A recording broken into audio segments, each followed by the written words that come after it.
নমস্কার বন্ধুরা, সবাই কেমন আছো? আশা করি সবাই খুব ভালো আছো। বড়দের জানাই আমার সশ্রদ্ধ প্রণাম, ছোটদের জন্য রইল অনেকটা আদর, ভালোবাসা আর আশীর্বাদ। চলে এলাম কাকলির ক্যানভাসের একটি নতুন পর্বে।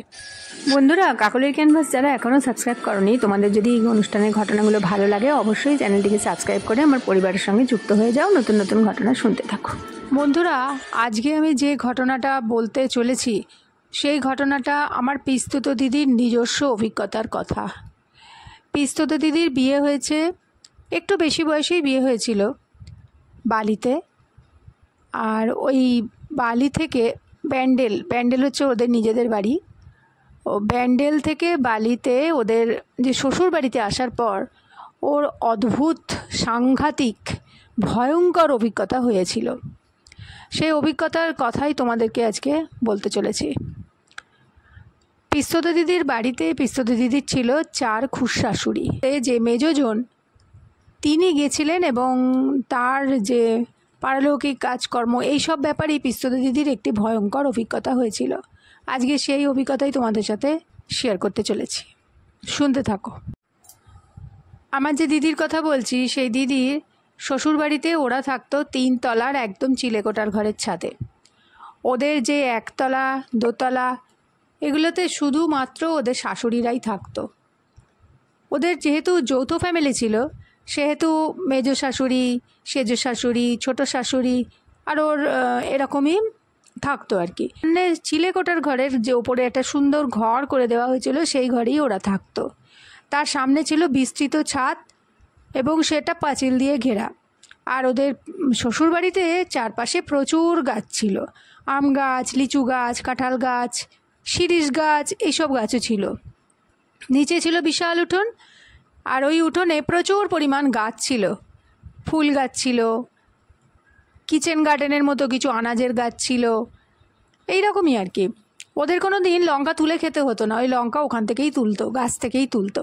তো এক কথায় বলতে গেলে আর কি বাড়িটা ছিল অনেকটা এলাকা জুড়ে, আর তার সঙ্গে প্রচুর গাছগাছালি যুক্ত একটা বাড়ি। সেবারে শীতকাল, তখন ওর যে মেজ খুড়শাশুড়ি সে মারা যায়, এবং সে মারা যাবার পর সেই বাড়িতে যেহেতু ওদের তখন সব মানছে আর ওকেই রান্নাটা করতে হচ্ছে, কারণ বাড়িতে ওদের যে শাশুড়িরা তারা তো সব যা যা কাজ করার করছে, কিন্তু একজনকে তো বাচ্চাদের জন্য করে দিতে হবে, তো ও সেই সবই করছিল। ওর ওই সময়ে যে অভিজ্ঞতাটার কথা আমি বলতে চলেছি সেই অভিজ্ঞতাটা একটা ভীষণ ভীষণ ভয়ঙ্কর একটা অভিজ্ঞতাটা এইভাবেই শুরু হলো। যখন 3-4 দিন গেল, 3-4 দিন যাবার পর সেদিন রাত্রির বেলায়, যেহেতু ওটা শীতকাল ছিল, এবার রাত্রির বেলায় সব নিচে সবাই মিলে যে যার খাওয়া দাওয়া, ফল, সাবু ভেজানো এইসব খাচ্ছিল। খাওয়া দাওয়ার পর যে যার ঘরে চলে গেল। ওর ঘরে চলে আসতো, কিন্তু ওর হাজব্যান্ড নিচে অনেকক্ষণ বসে থাকতো। কেন বসে থাকতো না, পরের দিনে কি কি আনতে হবে বসে বসে সবাই মিলে একটা লিস্ট তৈরি করতো, আর সেইটাই বসে বসে লিখে একেবারে কি কি আনতে হবে আর কি কি লাগবে, পাড়ার কজনকে কি বলতে হবে আর কি কি আরও আর কি, এইসব বিভিন্ন কাজকর্ম আলাপ আলোচনা করে ওর হাজব্যান্ড আসতো একটু রাত্রির করে, ও তার আগে চলে আসতো। তো এইরকম সেই দিনকে মানে 3 দিন হয়েছে, এরকম হয়ে যাবার পর ও সব নিচে খাওয়া দাওয়া হয়ে গেছে, ওরা ওর বাচ্চাদেরকে নিয়ে যার যার আর কি খাওয়া দাওয়া করেছে। বাচ্চাদের বলতে ওর যে ননদ যারা ছিল, ওর যে আরও খুড়শাশুড়ি তাদের সব মেয়েরা ছিল, মেয়েরাও এসেছিলো, বাচ্চা কাচ্চা সবাই এসেছিলো, ওর আরও দূর সম্পর্কের যারা ছিল তারা এসেছিলো। তো এইরকম সব বাচ্চাদের নিয়ে ও খাওয়া দাওয়া করে ও ওপরের ঘরে চলে আসে, মানে ও চিলেকোঠার ঘরে ও চলে আসার পর ঘর দোরগুলো একটু গুছিয়ে টুছিয়ে ও বিছানা টিছানা ঝেড়ে শোয়ার বন্দোবস্ত করছে। এমন সময় ধূপ করে একটা ছাদে আওয়াজ হয়। ও বলছে, নীলা বলছে যে ধূপ করে একটা আওয়াজ হচ্ছে। এবার ও ভাবছে কি হলো, ছাদে ধূপ করে কিসের আওয়াজ হলো, বলে ও ছাদের দিকের একটা জানলা ছিল, ওই জানলাটা দিয়ে দেখছে যে ওদের ঘর থেকে ঘরের আলোটা গিয়ে পড়েছে ছাদে, আর গাছগাছালি যেদিকটায় ছিল সেদিকটা প্রায় আলো আঁধারি হয়ে আছে, মানে আলো ওখানে একদমই পৌঁছয় না, ঘরের আলোটা জাস্ট একটু দূর পৌঁছয়, কিন্তু গাছের তলাটা অন্ধকারই ছিল।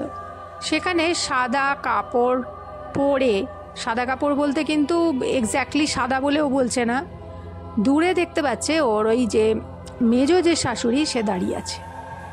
কি করে চিনতো না? মেজো শাশুড়ি মাথায় ঘোমটা দিয়ে 8 পৌড়ে করে শাড়ি পরতো। 8 পৌড়ে করে শাড়ি পরা, মনে হলো যেন ওর মাথায় ঘোমটা দিয়ে কেউ দাঁড়িয়ে ওই জানলার দিকে তাকিয়ে দাঁড়িয়ে আছে। এইবার তো নীলা প্রচণ্ড ভয় পেয়ে গেছে।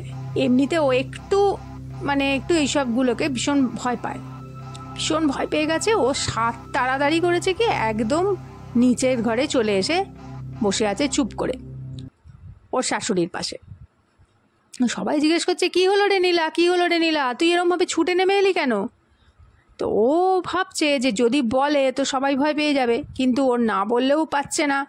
ও কি করবে? ও বলছে না না, আসলে একা ওপরের ঘরে বসেছিল তো ওই জন্য ওর একটুখানি চলে এসছে, ওই জন্যে সবাই গল্প করছে, ওর একা ভালো লাগছিল না।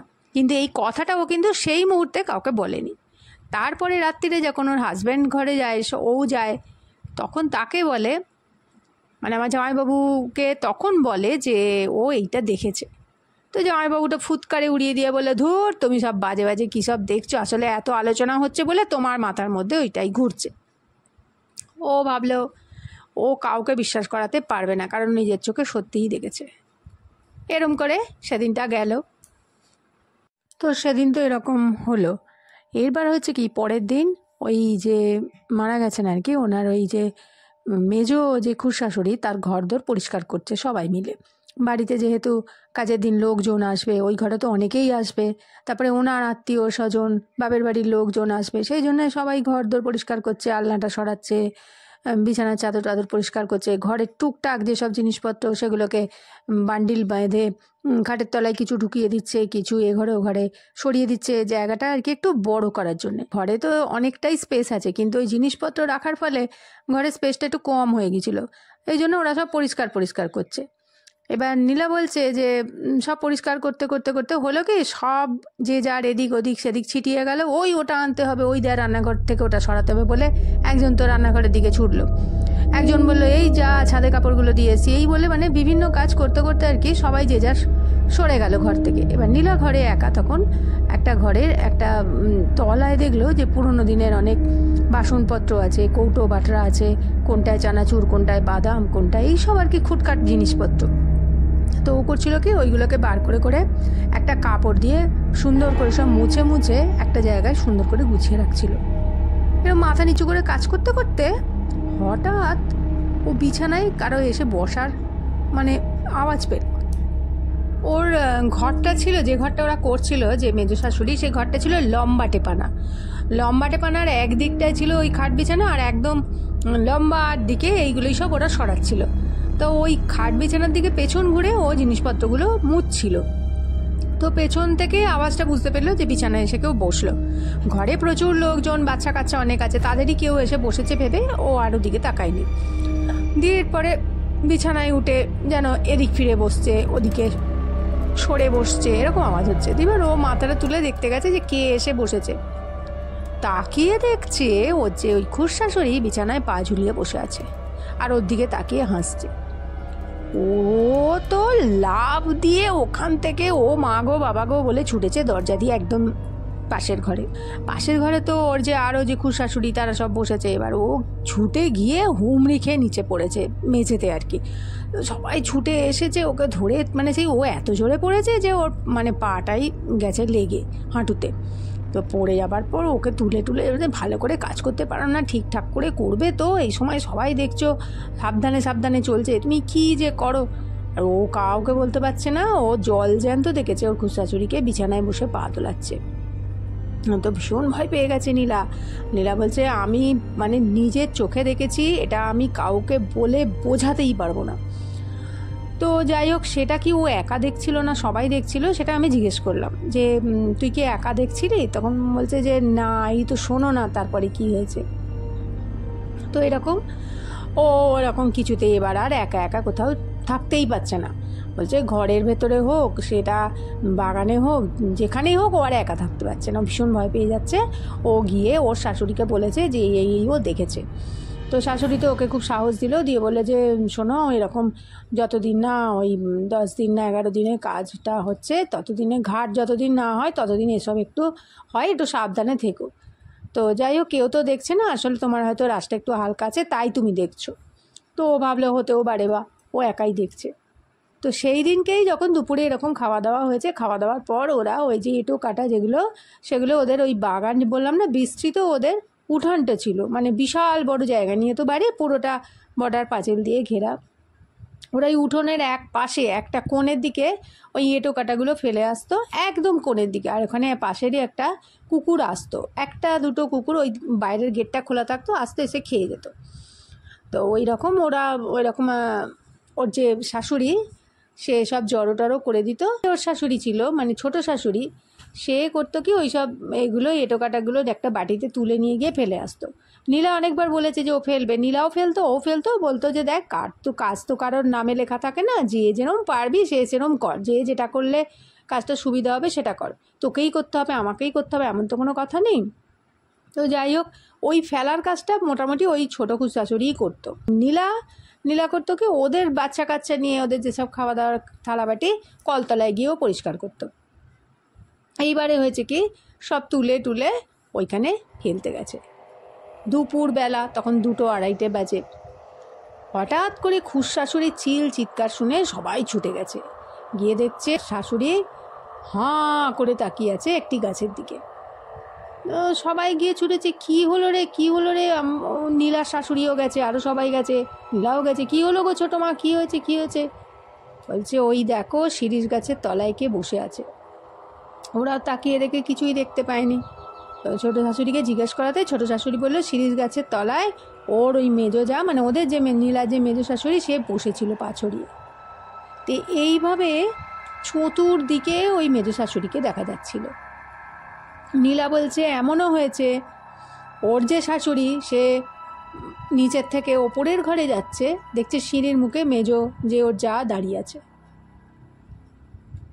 আবার দেখেছে রাত্রির বেলায় হয়তো কেউ টয়লেটে গেছে, দেখেছে টয়লেটের সামনে পা ছড়িয়ে মেজো শাশুড়ি বসে আছে। মানে এরকম অস্বাভাবিকভাবে বেশি পরিমাণে দেখা গিয়েছিল। মানে ওই কটা দিন ওদের বাড়িতে একটা সাংঘাতিক ভয়ের আবরণ তৈরি হয়েছিল। নীলা বলছে বাড়ির প্রতিটা সদস্য কেউ কাউকে ছেড়ে যাচ্ছিল না, সব যে যার একসঙ্গেই জড়ো হয়ে থাকছিল। কেউ বা বাথরুম টাথরুম যাবে, বাইরে একজন দাঁড়াচ্ছিল, হাতে মোমবাতি নিয়ে, হাতে বলে সে পেরেক টেরেক নিয়ে, লোহার জিনিস নিয়ে, থাকলে বলে কিছু হয় না সেই নিয়ে যাচ্ছে। প্রতিটা মানুষ আতঙ্কিত হয়েছিল, একজন নয়। প্রথমে নীলা ভয় পাচ্ছিল, তারপর বাড়ির শুদ্ধ লোক এই রকম আতঙ্কে দিন কাটাচ্ছিল। এরপরে যখন পুরোহিত এসছিল, এসে যখন যেদিন ঘাট কাজ হলো সেদিনের পরও সব পুরোহিত তার আগেও একটা ফর্দ দিয়ে গেছিল, তো বলল যে ওনার চতুষ্পাদ দোষ হয়েছে, সেই কারণে ওনার আত্মা এইভাবে বারবার অশান্তিতে ভুগছে, দেখা দিচ্ছে, তার মুক্তি হচ্ছিল না। পুরোহিতের সঙ্গে কথাবার্তা বলে ওরা দোষ কাটাবার যে ব্যবস্থা, সেই ব্যবস্থা ওরা করেছিল। ওদের ছাদে সেই কাজ হয়েছিল এবং বহু পুরোহিত এসেছিল, অনেক পুরোহিত এসেছিল, অনেক মানে ক্ষণ ধরে সেই সব যজ্ঞ হয়েছিল, অনেক পুজো হয়েছিল, অনেক কিছু করে তারপরে সেই কাজ করাইছিল। তো বললো যে ওই চতুষ্পাদ দোষ, পুষ্কর দোষ না কি ওসব হয়েছিল, এবং তার জন্য তাদের অনেকক্ষণ ধরে ওই পুজো চলেছিল। এবং পুজো যতক্ষণ চলেছিল ততক্ষণ নাকি নানা রকমের সমস্যা দেখা যাচ্ছিল। কোনো সময় হাওয়ায় প্রদীপ নিভে যাচ্ছিল, কোনো সময় হয়তো কোনো থালাবাটি গাছ সাজিয়ে রাখছে, সেগুলো উল্টে পড়ে যাচ্ছে, ঠাকুরের ছবি রাখছে, উল্টে যাচ্ছে, মানে এরকম বিভিন্ন রকমের কাজকর্ম এরকম চলছিল। তো সেই কারণে ওই রকম হয়েছিল। আর এইটা নাকি ওরকম ভয়ঙ্কর রকমের অবস্থাও ওরা ফিল করেছিল। তো তারপর নীলা বলছে যে ওই সব দোষ কাটাবার পর আর কিছু হয়নি, তবে একটা বছর তার উপস্থিতিটা বোঝা গিয়েছিল, ভালো মতো বোঝা গিয়েছিল। একটা বছর, 1 বছরের পর কাজকর্ম করার পর আস্তে আস্তে সেই জিনিসটা কেটে গিয়েছিল। তো এই ছিল নীলার একটা ভয়ঙ্কর অভিজ্ঞতা। বন্ধুরা, ঘটনা ভালো লাগলে অবশ্যই লাইক করে দিও, শেয়ার করো, আর কমেন্ট কিন্তু অবশ্যই করো। এখনও তোমরা প্রচুর ঘটনা পাঠাতে থাকো, আর পরের দিন আবার হাজির হয়ে যাচ্ছে নতুন কোনো ঘটনা নিয়ে। ততক্ষণের জন্য সবাই খুব ভালো থাকো, সুস্থ থাকো, আনন্দে থাকো, কাকলের ক্যানভাসের সাথে থাকো। নমস্কার, ধন্যবাদ। আমার সমস্ত ভিউয়ার্সের জানাই অন্তর থেকে অজস্র ধন্যবাদ। এবারে বলবো তাদের কথা যারা আমাকে আগের পর্বে কমেন্ট করেছো। তারা হলেন গীতা গোস্বাম এবং নীলু যশ।